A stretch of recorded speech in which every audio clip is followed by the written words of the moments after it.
Some stories shake the world. Others tear through it. But then, there are stories so dark, so hidden, so unsettling that even history itself tries to bury them. This is one of those stories. Because before Genghis Khan became the storm that shattered empires, before he became the man whose name carried across continents like thunder, before he rewrote the laws of war, loyalty, and power, there was something else underneath it all. A truth so disturbing that even his own generals whispered it in fear. And boss, age wahi pada athane whale hain. But before we begin, if you're new here, make sure to like the video, subscribe to the History Veil, and share this with someone who believes they know history. Because here, we don't tell safe stories. We tell the ones the world wanted you to forget. Now, enter the shadows. Long before the world called him Genghis Khan, he was just a boy named Temujin. No crown. No empire. No armies. Just a scarred childhood carved into him by betrayal, starvation, and fear. And the very first lesson he learned, the one that shaped his brutality forever, was this. A man without power is a slave to the world. Temujin grew up in the Mongolian steppe, a place where mercy froze faster than water. Families were raided, children were taken, women were captured, and men were forced into servitude.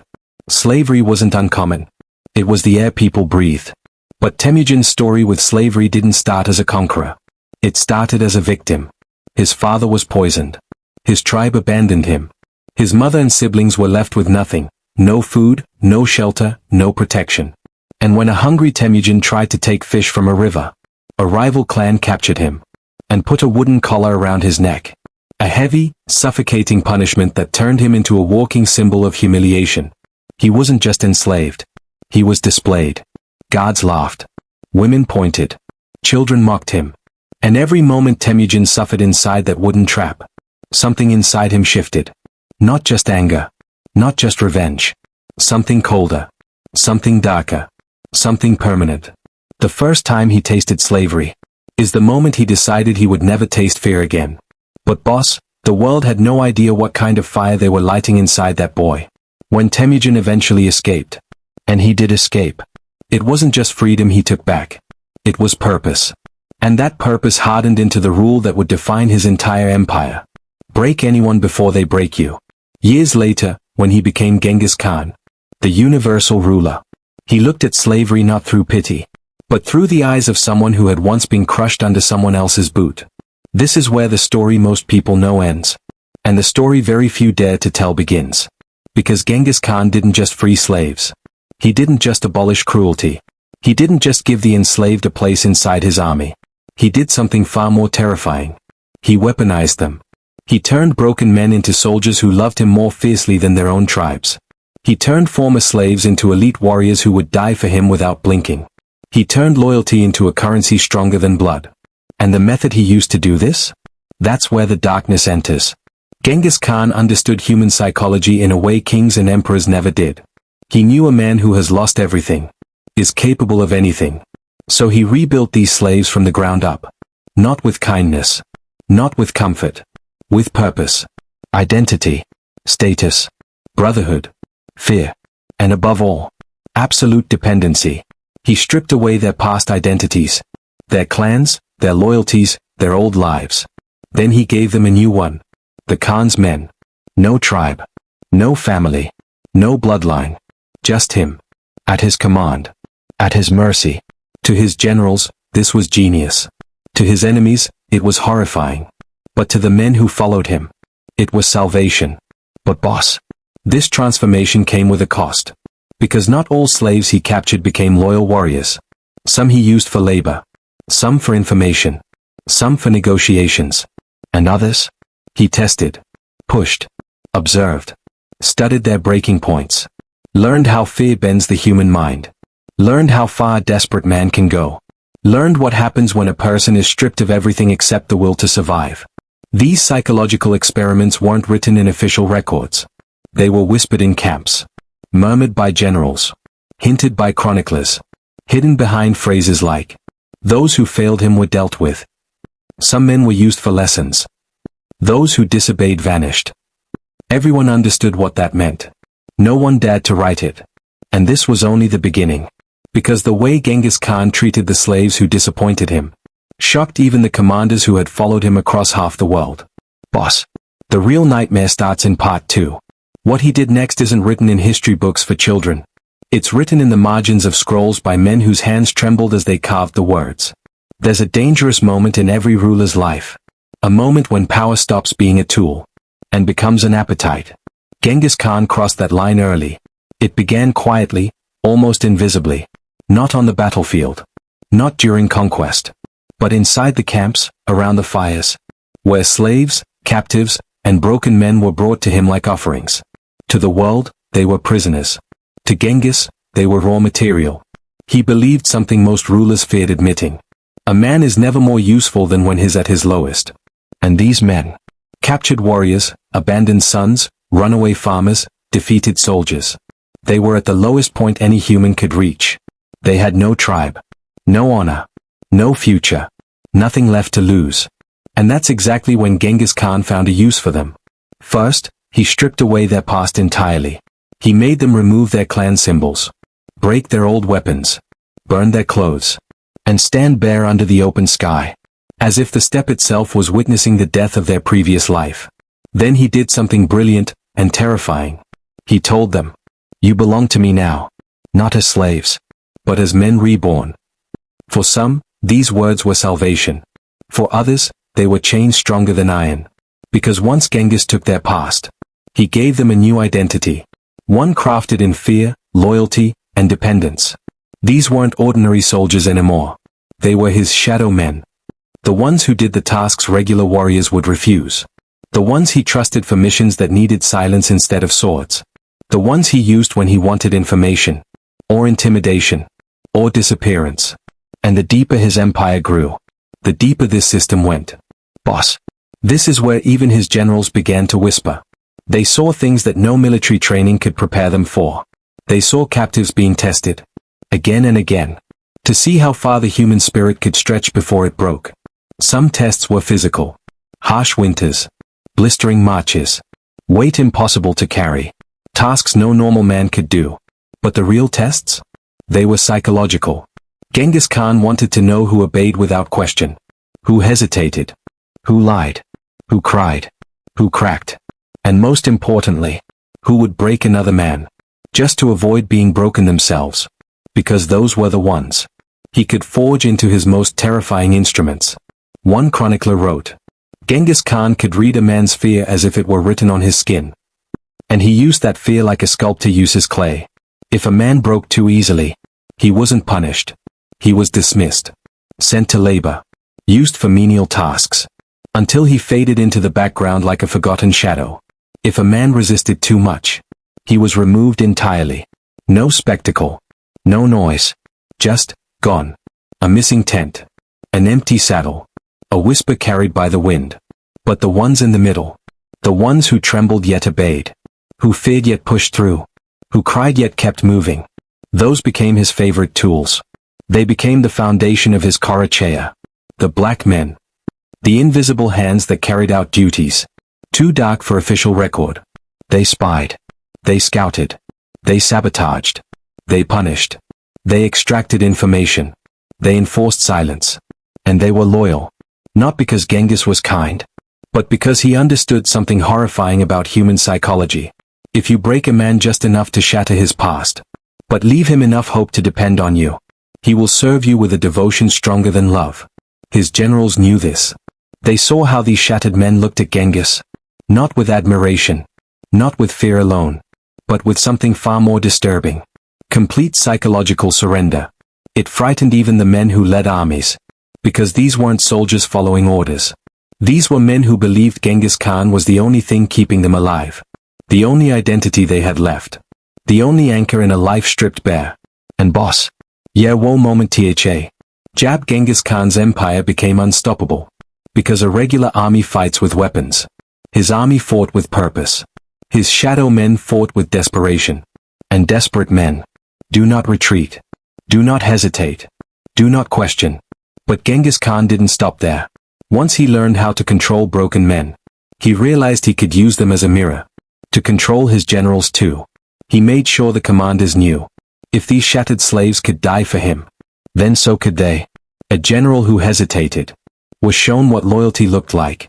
In the eyes of a man who owed Genghis everything, a general who questioned, was reminded how easily men disappear into the wind of the steppe. A general who doubted, was shown how a broken man becomes unbreakable under Genghis' command. And this psychological structure, this invisible hierarchy made of fear, devotion, and identity, became the backbone of the largest land empire ever created. But boss, this was still the beginning. Because the darkest part of all, the part that even his most loyal warriors tried to forget, was how Genghis Khan punished the slaves who disappointed him. The part so shocking that even the generals who saw entire cities burn felt chilled to the bone. And that, boss, is what part 3 will reveal. Power can create loyalty, but fear creates obedience. And obedience, when twisted far enough, becomes something even darker. By now, Genghis Khan had mastered both. His army was no longer just warriors bound by honor. It was a living machine forged from loyalty, terror, and psychological engineering. And at the center of that machine were the men he once called slaves. But what the world doesn't know, what even many historians avoid talking about, is what happened to the slaves who failed him. Because if Genghis Khan had a talent greater than war, it was reading human nature like a map, and using fear as fuel. The first time a slave disappointed him, the generals thought Khan would act like any ruler, punish the man publicly, set an example, move on. But Genghis didn't work like that. He didn't punish with whips. He didn't punish with exile. He didn't punish with simple death. He punished with psychology. A disappointed slave wasn't struck. He was ignored. Not spoken to. Not looked at. Not acknowledged. Not fed with the others. Not given tasks. Not even allowed to stand near the fires at night. He became invisible. Like a ghost walking through the camp. Men stepped aside from him. Children turned their faces. Even other slaves avoided him like a curse. And boss, for a man whose entire identity had been rebuilt around serving Genghis, being unseen was worse than being beaten. This was the first stage. If the man broke, collapsed, begged, or showed any emotional fracture, Genghis would quietly dismiss him from the main camp. No announcement. No confrontation. Just a simple order at dawn. He sleeps with the animals now. This wasn't an insult. This was erasure. The man would be moved to the edge of the camp, tasked with tending horses, carrying dung, handling scraps. No weapons. No comrades. No voice. Only silence. Only isolation. Only the cold knowledge that he had lost the only identity he had left. Some didn't survive this stage emotionally. Some wandered off into the steppe. Some stayed until they faded into shadows. But those who resisted breaking, those who held on, trembling but alive, those who refused to cry or bow, they faced something even worse. Because Genghis Khan had a rule. A man who survives what should have destroyed him can be used for darker tasks. These men were called kokud, the lost ones. They weren't trusted. They weren't respected. But they were sent. Where even hardened warriors refused to go, they would be sent alone. Into enemy territory. To test the strength of opposing camps. To provoke reactions. To sabotage quietly. To send messages. To create distractions. To die if necessary. Their lives became currency. Expendable. Replaceable. Necessary. To Genghis Khan, their survival or death wasn't emotional. It was data. If a lost one returned, he was useful. If he didn't, he had served his purpose. But boss, there was a third category. A group of men whose fate shocked even the generals. Men who weren't weak, but weren't loyal enough. Men who weren't broken, but weren't fully reborn. Men who were stuck in the middle. Dangerous, unstable, unpredictable. Genghis Khan did something with these men that no chronicler wrote directly, only hinted. And those hints are enough to freeze the blood. Whenever such a slave hesitated, lied, froze in battle, or disobeyed a critical order, he didn't punish him in public. He didn't humiliate him. He didn't threaten him. Instead, he summoned him alone, into a tent lit by a single fire. No generals, no witnesses, no guards, just Genghis, and the man who had disappointed him. Some men walked into that tent and never walked out. Their saddles were empty the next morning. Their names struck from the lists. Their tents reassigned. their existence erased. Others emerged alive, but changed in ways no one could understand. Eyes hollow, hands shaking, silent for days. Some became fiercely loyal, as if their souls had been hammered into shape. Others broke completely, unable to speak, unable to function, until Genghis dismissed them entirely. The generals whispered among themselves, "What happens inside that tent? How does a man come back, and yet not return? Why do some survive but lose their minds?" No one dared to ask Genghis, because everyone knew that whatever he did to those slaves was something so psychologically brutal that even seasoned warriors couldn't comprehend it. Some historians believe he used fear. Some believe he used isolation. Some believe he forced them to confront their deepest shame. Some believe he gave them impossible choices. Some believe he made them witness something unspeakable. Some believe he broke their identity, until they were neither slave nor soldier, just hollow shells shaped by his will. But one thing is certain. His own generals were horrified. And if men who burned cities to the ground feared what happened inside that tent, you can imagine the darkness that lived there. Boss. This was the turning point. From here on, Genghis Khan no longer controlled empires. He controlled souls. And the punishment you are about to learn in part 4 is the one that made even his blood-soaked commanders say, "This is too much." There is a special kind of fear that doesn't come from swords or arrows. It doesn't come from battles or enemies.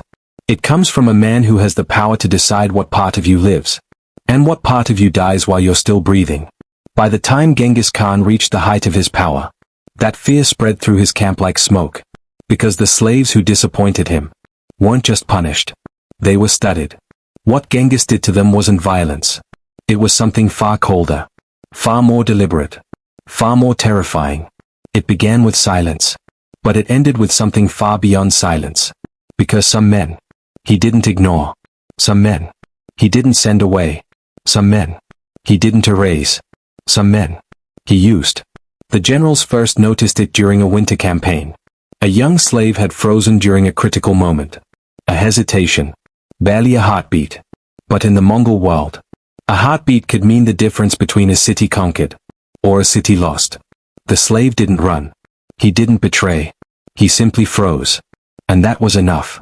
The generals expected the usual process. Silence, exile, disappearance. But that night, Genghis Khan walked into the man's tent himself. Everyone saw it. Everyone felt the air change. Even the horses outside pulled their reins. He didn't shout, didn't strike, didn't threaten. He simply said, "Come, bring no one." And the man followed. Into a smaller tent. A private one. A tent Genghis rarely used. A tent without guards. Without scribes. Without generals. A tent built for one purpose only. To break the human mind. No one knew exactly what happened inside. But the man who walked out the next morning wasn't the same man who walked in. His eyes were wide and glassy, like they were seeing something that wasn't there. His breath was shallow. His steps uneven. He kept whispering something that no one could understand. And when the generals tried to speak to him, he didn't respond. He stared straight ahead, as if Genghis Khan was still standing in front of him. That was the first time. It wasn't the last. Because now Genghis Khan had discovered something extraordinary. Something that terrified even him in a strange way. You can break a man so deeply that what comes out on the other side will obey you more fiercely than any soldier ever could. So he started selecting more men. Not the weak ones. Not the rebels. Not the ones who broke easily. He chose the ones who almost broke, but resisted. The ones who hesitated, but didn't flee. The ones who feared him, but still had a spark inside. He took them into that same tent. One by one. Night after night. Some came out silent. Some came out trembling. Some came out with new, unnatural loyalty. And some never came out at all. Their tents were cleared. Their belongings redistributed. Their horses reassigned. Their names erased. And no one questioned it. Because once you question a man who breaks other men this way, you become the next one inside the tent. But boss, this was just the beginning of his darkest method. The real horror began when Genghis started using these broken men as tools for punishment. If a slave disobeyed, Genghis didn't punish him directly. He handed the task to one of the broken ones. Imagine being punished by someone who has no identity left. No hesitation. No empathy. No humanity. A man whose mind is a hollow echo of Genghis Khan's will. The generals saw this once. Only once. And they never forgot it. A slave who had lied about a stolen item was brought forward. He expected humiliation. He expected exile. He expected harsh labor. Instead, Genghis called forward one of the hollow-eyed men who had returned from the private tent weeks earlier. He whispered something in that man's ear, and whatever he whispered froze the entire camp. The broken man walked toward the accused slave, not with anger, not with hatred, but with the calm of someone carrying out a command written into his bones. What happened next wasn't violent. It wasn't bloody. It wasn't loud. It was psychological destruction, delivered with perfect, terrifying precision. Only two things were recorded. The accused slave fell to his knees crying, his voice shaking as he begged Genghis for mercy. And the broken man never blinked. Not once. The generals looked away. Even hardened warriors, who had burned cities and survived sieges, felt sick to their stomachs, because they realized something horrifying. Genghis Khan had stopped punishing men. He was destroying identities and replacing them with versions that belonged entirely to him. He wasn't ruling an empire. He was ruling minds. And boss, the method he used next, the one that even his most loyal commanders refused to speak of, is the darkest chapter of all. A punishment so psychologically devastating that it broke men permanently. A punishment Genghis Khan used only for those slaves who forced him to go beyond fear, beyond control, beyond humanity. Part 5 will reveal that punishment. And boss, that's where history itself looks away. Fear shapes people. But there is a kind of fear that doesn't just shape a man. It hollows him out. And by the final years of Genghis Khan's rise, the slaves under his control, the ones who had survived psychological breaking, identity erasure, silence, isolation, and the dreaded tent, had learned one thing. Death wasn't the worst punishment Genghis Khan could give you. Living was. The generals had seen everything. The raids, the battles, the sieges, the cities swallowed whole by the storm of Mongol warfare. But even they admitted one thing in their rare surviving personal writings. What he did to the slaves who disappointed him, we do not speak of. Because by this point, Genghis had discovered a terrifying truth. A broken man can be reshaped, but a half-broken man can be turned into a lesson. It happened during a long campaign, deep in the mountains. A slave had made a mistake, not treason, not sabotage, not rebellion. Just a mistake. A miscalculation during scouting. Wrong information. A lapse of judgment. But to Genghis, who was now controlling the largest expanding empire in the world, a mistake wasn't simply a mistake. A mistake was a crack. And cracks spread. The generals expected him to ignore the man, or send him away, or summon him into the tent. But Genghis Khan did none of these. He ordered something different. Something chillingly calm. Bring him to the circle. The generals exchanged uneasy glances. Even they didn't like the circle. The circle wasn't a place. It was a psychological battlefield. A test of identity, obedience, humiliation, and fear. In front of the night fires, the entire camp gathered. Not to watch violence, but to witness something far more sophisticated. The slave was brought forward. He stood trembling. But he stood. Genghis Khan didn't yell, didn't accuse, didn't threaten. Instead, he spoke gently. You froze. You failed. But a man who fails may still become useful, if he remembers what he is. That line sent chills through the ranks, because everyone knew what came after that sentence. Genghis Khan called forward one of the men from the tent, one of the hollow ones. The slave collapsed to his knees instantly, not because of physical fear, but because he knew the broken man standing in front of him no longer felt emotion. He was a tool sharpened too far. And the punishment began. But boss, it wasn't physical. Not once. Not in any record. It was identity destruction. The broken man walked around him. Slowly, methodically, repeating low whispers. Words no one else could hear. Words meant only for the punished man. It wasn't the whisper itself that broke him. It was what it represented. A former slave. Once equal to him. Now above him. A living reminder that Genghis Khan could rebuild or erase anyone at will. The generals wrote. We saw his spirit leave him long before he was dismissed. The whispering continued. Round and round. A circle tightening. A mind unraveling. Then Genghis stepped forward himself. With a calm voice, he said, You had a name before. You do not have it now. And that was it. No blow. No strike. No spectacle. Just erasure. The slave was assigned a new identity. One that stripped him of past, pride, meaning, and self. He would not eat with the others. Not march with the others. Not sleep near the fires. Not speak unless spoken to. Not carry a name. He became a presence. Not a person. A shadow wandering between tents. Alive but not living. And that was the true punishment. The kind even generals feared. Because they realized, Genghis Khan didn't need swords. To destroy a man. He could destroy him. From the inside. Some slaves subjected to this punishment wandered the camp in silence for days, before collapsing into total numbness. Some became fiercely obedient. In desperate attempts to regain an identity, even a painful one. Some disappeared. Their minds too broken to survive the emptiness. But the most terrifying part? Many who endured this psychological destruction emerged as some of his most loyal servants. Because they no longer remembered how to be anything else. Genghis didn't rule his empire through brutality alone. He ruled it through control of identity. Through the destruction of the self. Through creating men who no longer feared him out of instinct, but out of dependence. His generals eventually realized the truth. You cannot challenge a man who commands not only armies, but souls. And that is why his empire expanded.